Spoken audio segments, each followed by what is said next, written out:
নমস্কাৰ প্ৰিয় দৰ্শক।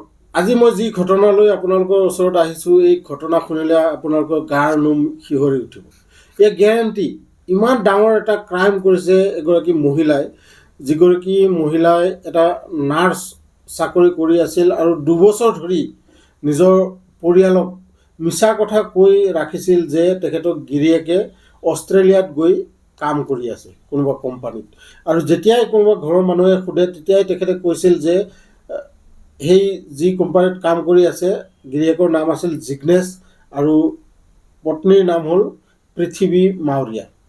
আৰু এই পৃথিৱী মাউৰীয়াই যিমানবাৰ তেখেতক সুধিছিল ঘৰৰ মানুহে, সিমানবাৰ তেখেতে মিছা কথা ক'বলৈ সংকোচ কৰা নাছিল যে তেখেতক গিৰিয়েকে অষ্ট্ৰেলিয়াত কাম কৰি আছে আৰু যি কোম্পানীত কাম কৰে সেই কোম্পানীত কোনো ফোনৰ যোগাযোগ নাই। যেতিয়া জিগ্নেশে সময় পায় বা সুযোগ পায় অইন নাম্বাৰেৰে তেখেতে ফোন কৰে। আৰু এই কথা কৈ প্ৰায় 2 বছৰ পাৰ হৈ গ'ল। কিন্তু হঠাৎ এনেকুৱা এটা সংযোগ আহি পৰে য'ত তেখেতৰে যিটো জিগ্নেশ আছিল, এই জিগ্নেশৰ খুৰাকৰ ল'ৰা এজনৰ অষ্ট্ৰেলিয়াত এটা চাকৰিত তেখেতৰ এপইণ্টমেণ্ট লেটাৰ আহে। আৰু এই এপইণ্টমেণ্ট লেটাৰ অহাৰ পিছত সেই ল'ৰাজনে গম পায় যে জিগ্নেশ ইমান 2 বছৰ ধৰি অষ্ট্ৰেলিয়াত আছে। আৰু এই অষ্ট্ৰেলিয়াত থকা কথা গম পাই সেই জিগ্নেশৰ ঘনীয়েক পৃথিৱীৰ ওচৰলৈ যায় আৰু বৌৱেকক সোধে যে জিগ্নেশ দা যি ঠাইত আছে সেই ঠাইৰ এড্ৰেছটো দিয়া, মোক মোবাইল নম্বৰ নালাগে, মই জানো যে ফোন কৰিব নোৱাৰে, কিন্তু এড্ৰেছটো দিয়া।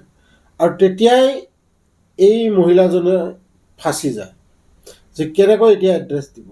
আৰু যেতিয়া কথা কোৱাৰ এটা ঢং আছে ন, সেই ঢঙত যেতিয়া গম পায় যে একচুৱেলি মহিলাগৰাকী মিছা কথা কৈ আছে, তেতিয়াই সেই ল'ৰাজনে জোৰকৈ সোধে, যদি নোপোৱা তেনেহ'লে মই পুলিচৰ ওচৰত যাম। আৰু এই পুলিচৰ কথা শুনি তাই গোটেইখিনি কথা খুলি কোৱাৰ পিছত সেই ল'ৰাজনে জিগ্নেশৰ যি ককায়েক আছিল এই ককায়েকৰ ওচৰত গৈ কয় যে এনেকুৱা এনেকুৱা কথা, বৌৱে 2 বছৰ আগতেই জিগ্নেশক মাৰি পেলাই পুতি থৈ দিছে, গতিকে তুমি অতি শীঘ্ৰে যোৱা পুলিচ থানাত গৈ ইনফৰ্ম কৰাগৈ, FIR লিখি আহা।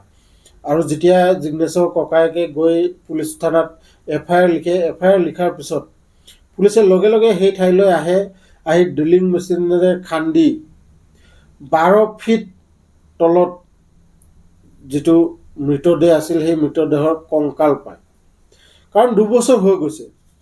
আৰু এই যিটো মাৰ্ডাৰ কেনেকৈ কৰে ইয়াক শুনক আপোনালোকে, ভিডিঅ'টো শেষলৈকে চাই যাওক, কাৰণ বিৰাট ডাঙৰ এটা কাহিনী। এই গোটেই কাহিনীটো হ'ল গুজৰাটৰ জামনগৰ বুলি এডোখৰ ঠাইত এই জিগ্নেশৰ আছিল এটা ডাঙৰ ফাৰ্নিচাৰৰ ফেক্টৰী। আৰু এই যিগৰাকী ছোৱালী, মহিলা ক'ব লাগিব, নাৰ্ছৰ চাকৰি কৰে পৃথিৱী মাউৰীয়া, এই পৃথিৱী মাউৰীয়া আগতেই বিয়া হোৱাৰ আগতেই এজন বয়ফ্ৰেণ্ড আছিল। আৰু বিয়া হোৱা 8 বছৰ হৈ যায়, 8 বছৰ পিছতো তেখেতৰ কোনো ল'ৰা বা ছোৱালী নাছিল, সন্তান তেখেতসকলৰ নাছিল। আৰু ইয়াৰ বাবে এই পৃথিৱী মাউৰীয়াই জিগ্নেশ আৰু এক্স বয়ফ্ৰেণ্ড নীলেশ এই দুজনক লগ কৰাই দিয়ে আৰু দুজনৰ কথা বতৰা হয়, ভাল বন্ধুত্ব হয়।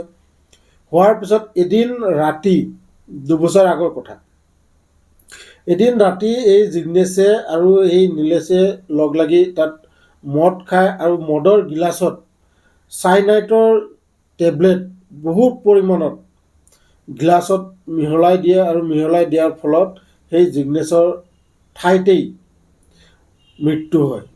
আৰু মৃত্যু হোৱাৰ পিছত পৃথিৱী আৰু নীলেশে লগ লাগি সেই কোম্পানীৰ ভিতৰতে, যিটো ফাৰ্নিচাৰৰ ফেক্টৰী আছিল, সেই ফেক্টৰীৰ ভিতৰতে 12 ফিট দকৈ এটা গাঁত খান্দি তাত পুতি থৈ ওপৰত প্লাষ্টাৰ কৰি থৈ দিয়ে।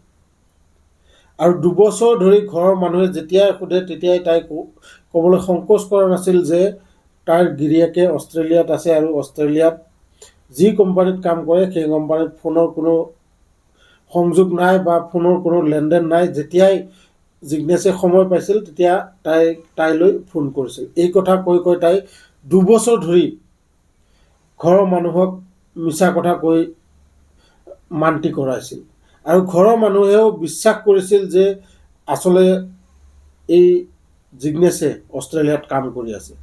কিন্তু হঠাৎ সেই এপইণ্টমেণ্ট লেটাৰ আৰু সেই খুৰাকৰ ল'ৰাজনৰ যিটো সংযোগ অষ্ট্ৰেলিয়াত কাম এটা বিচাৰি পাইছিল আৰু এই কামৰ বিষয়ে সি যেতিয়া যাবলৈ ওলাইছিল সেই সময়ত এই কথাটো ধৰা পৰে আৰু আজি গোটেই ভাৰতবাসীয়ে গম পাইছে যে এগৰাকী মহিলাই কি ধৰণৰ ক্ৰাইম কৰিব পাৰে। মোক আগৰ বহুত ভিডিঅ'ত এনেকুৱাকৈ কিছুমানে কমেণ্ট কৰিছে যে আপুনি কেৱল মহিলাৰ বিষয়ে এনেকুৱা ভিডিঅ'বোৰ কেলেই আনে। মই এইবাবেই আনো যে মহিলাসকলক আচলতে এনেকুৱা ক্ৰাইম কৰাৰ বিষয়ত জনা নাযায়।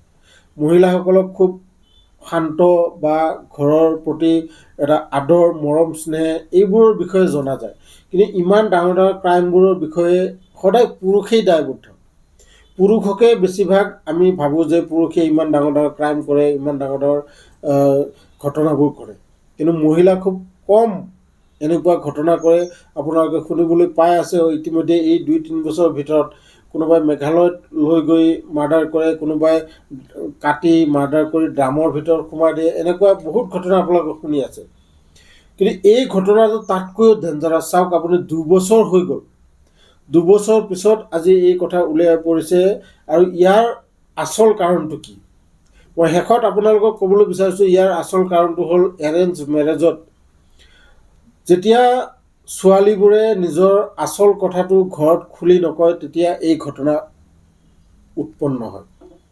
কাৰণ এৰেঞ্জ মেৰেজত প্ৰায়েই ল'ৰা ছোৱালীৰ মাজত কোনো পোনপ্ৰথমতে এনেকুৱা কোনো চলাচল বা এনেকুৱা কোনো কথা বতৰা নাথাকে আৰু সেইবাবে ছোৱালীবোৰে যেতিয়া এৰেঞ্জ মেৰেজ হয় নিজৰ ঘৰতো সেই সময়ত হয়তো যিজনক ভাল পায় সেই ল'ৰাজনৰ পৰিস্থিতি ভাল নহয় বা যিজনক ভাল পায় সেই ল'ৰাজনে এতিয়া বিয়া পাতিবৰ কোনো সক্ষম হোৱা নাই, এইবাবে তাই ক'বলৈ আচলতে সংকোচ কৰে আৰু ইয়াৰ পৰা সৃষ্টি হয় এটা বিখ্যাত বা বৃহৎ এনেকুৱা মাৰ্ডাৰ কেছৰ। আৰু সেইবাবে মই সকলোকে আহ্বান কৰিব বিচাৰিছোঁ যিসকলে এনেকৈ এৰেঞ্জ মেৰেজ কৰে তেখেতসকলে সদায় এটা কথাত ধ্যান দিব যে ছোৱালীজনীৰ যদি ভালপোৱা আছে তেনেহ'লে খুব সাৱধান হৈ ছোৱালীজনীক সোধক যে কোনোবা যদি আছে তেনেহ'লে এতিয়াই কৈ লওক, বিয়াৰ পাছত যাতে কোনো এনেকুৱা অঘটন নঘটে। আপোনালোকে এই ভিডিঅ'টো আপোনাৰ বন্ধুসকলৰ লগত শ্বেয়াৰ কৰিব, লগতে ভিডিঅ'টো লাইক এটা কৰি দিব। আৰু যিসকলে নতুনকৈ মোৰ ভিডিঅ'টো চাইছে তেখেতসকলক মই অনুৰোধ কৰিছোঁ চেনেলটো ছাবস্ক্ৰাইব কৰি ল'ব। লগ পাম এনেকুৱা এটা ইণ্টাৰেষ্টিং ভিডিঅ' লৈ নেক্সট ভিডিঅ'ত, তেতিয়ালৈকে ধন্যবাদ।